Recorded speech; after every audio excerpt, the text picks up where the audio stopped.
This game was supposed to be HeroQuest Advanced, although kinda not. I finally bought myself a copy of Advanced HeroQuest after wanting it since the 90s, and today we're gonna discuss why it kinda never took off, and why the contents don't live up to that insane box art, and how fans after 30 years made the version that Games Workshop never did. We will compare it to HeroQuest and Warhammer Quest 95, crack open that box and see what it contains, and consider if it's worth hunting it over 30 years later that it was published.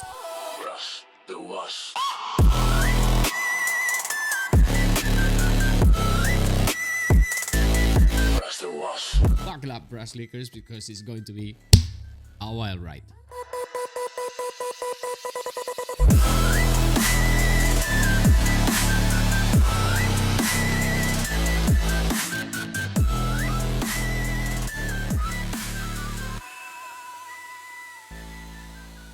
Today we are cracking open an Advanced HeroQuest, so it's time to put the box on the table. So instead of buying the latest Warhammer Quest box, I went on eBay and bought this. A very sun-faded copy of Advanced HeroQuest. The lid's absolutely cooked, the reds are pink, the logo's washed out, but inside, as you'll see, the contents are almost pristine. And for once, I don't need to repair anything, just paint it. For me, this isn't just a random purchase. It's unfinished business from the 90s. Back in 90s Spain in high school, this was the one that got away. I had that one friend who swore that his cousin had a copy and they will sell it to me next week. Only that next week never came. I saw a few minis, a few henchmen, a few Skaven, I think the hero elf as well, which I gave to a friend. I flicked through the pages of instructions and then it just vanished. I never got a hold of a game, just a few miniatures, and that was it. If teenage me would have owned this, I would have loved it. I was already a big Warhammer and RPG nerd, so anything that was like random dungeon generation, big instructions books and character progression, I would have considered it perfect. Just adding the miniatures and Warhammer flavor to it will be fantastic. But even back then, I would have felt the same way that I feel opening this box now. It doesn't contain what the box art tells you that it does. After opening the box and taking a look at the things that I had here, the first thing that I hunted for was the instruction booklet. And this is pure late 80s Games Workshop. The game itself was designed by Jervis Johnson, developed by the Games Workshop studio. Whilst in the box the cover art is by John Civic, on this rulebook the art is by Wayne England. And inside there is a whole squad of Allhammer illustrators. Tony Ackland, Gary Chalk, Jess Goodwin, Russ Nicholson, Martin McKenna, Adrian Smith. I mean, the works. If you love Allhammer art, this book is already worth it. But there is also something else you can immediately see. This isn't a light family board game manual. It's laid out like an RPG book. Tiny text, 2 columns and tons of tables. The basic HeroQuest rules are a pamphlet. This is a commitment. Let's get everything out. Here are the heroes and henchmen, the Skaven, the doors, the tiles, and the counters. And this is where the expectation whiplash happens.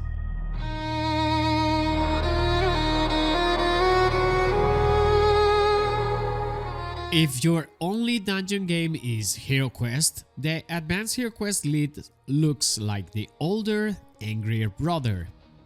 A big battle scene, loads of monsters, full mayhem. You naturally think, this is HeroQuest, but more. More monsters, more toys, more everything.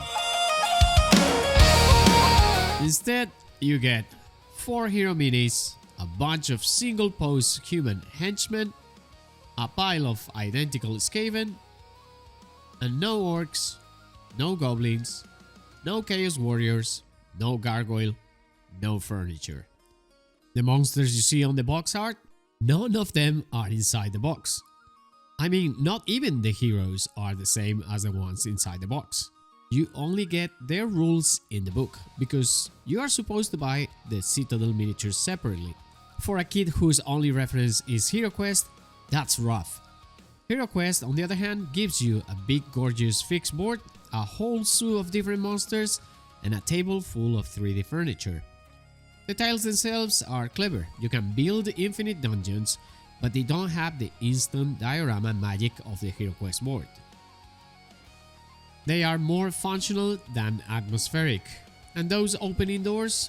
Very cool idea, notorious for breaking at the hinge. So right from the start, Advanced HeroQuest is fighting two battles. It is being compared to HeroQuest, which is a toy in all the best ways, and is trying to be a serious Warhammer game in a box that looks like it should be another toy. What about the rules? Because this is where the game stops being disappointing HeroQuest sequel and starts being proto-Warhammer Quest. Advanced HeroQuest uses a full Warhammer style stat line. Weapon skill, bow skill, strength, toughness, wounds, speed, intelligence, and bravery. The combat uses D12s, which is quite novel considering that most games from Games Workshop have used D6s. But anyways, you compare your weapon skill or bow skill versus range, find a target number on a table, and roll to hit. If you hit, you roll damage dice based on the strength and weapon, and each successful roll over the enemy's toughness is a wound.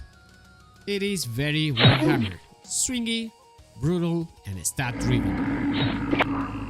The gameplay is split into two modes: exploration turns, where the heroes creep around the dungeon, mapping it as they go, and combat turns. When monsters appear, you switch to structured rounds. In exploration, every time that you reach an unexplored edge, the GM rolls on tables to see what's next. A corridor, junction, room, stairs, dead end, special chamber, secret door, and then they place that tile, so the dungeon literally builds itself on the table.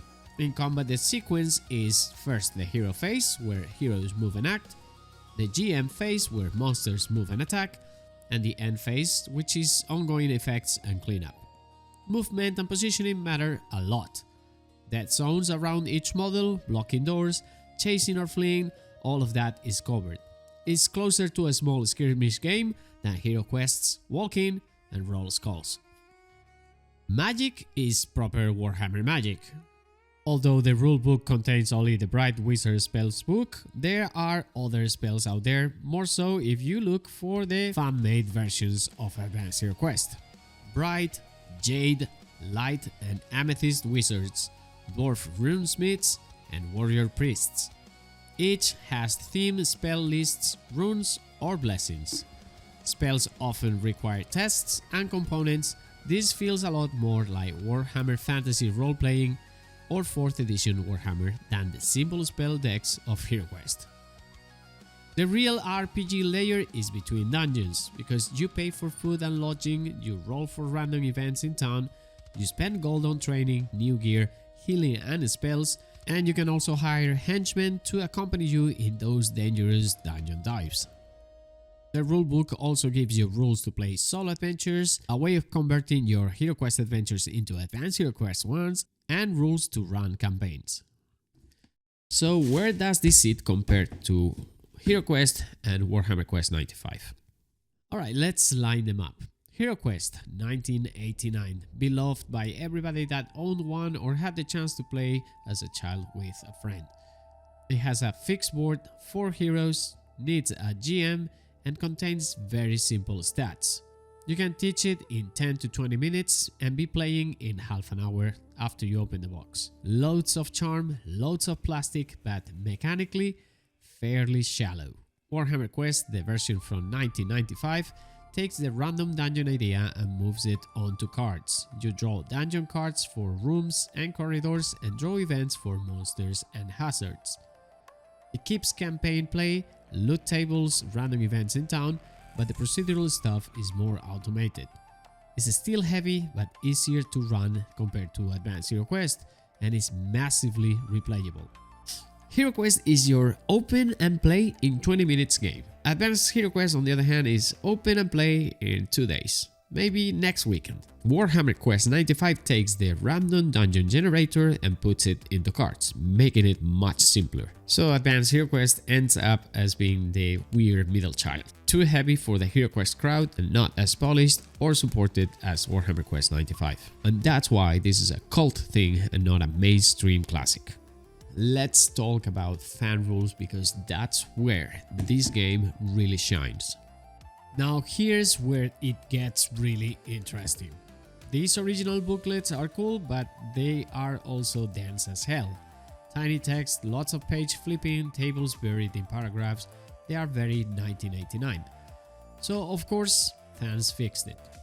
This right here is an enhanced Advanced HeroQuest 2nd edition, a fan rewrite and expansion.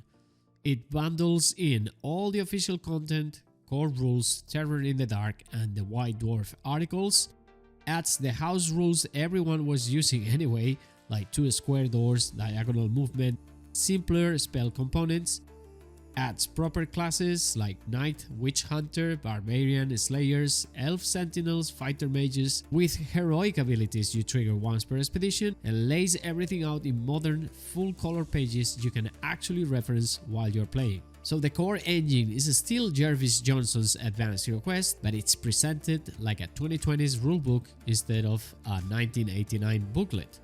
It feels like the 2nd edition Games Workshop never made. And this isn't the only one. There is Advanced HeroQuest Reforged, which takes a slightly different approach, more changes, co-op support, new missions, also built by fans. And on the HeroQuest side, there is HeroQuest Reforged, which toughens up the original game, more dangerous monsters, XP, town faces, all that good stuff. And then there is Feten Quest, a Spanish fan game that basically says, what if HeroQuest, but actually written for players who've been gaming for 30 years.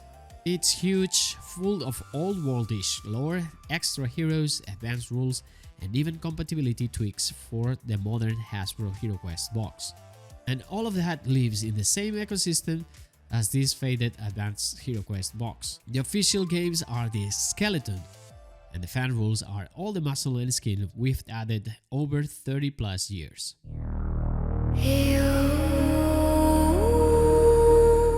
So why did I spend $100 on something that objectively is a bit underwhelming out of the box? Because of what I already own and the kind of games I like. I already have several copies of HeroQuest, Warhammer Quest 95, a fully painted HeroQuest, and a frankly stupid amount of Warhammer Fantasy miniatures and dungeon furniture.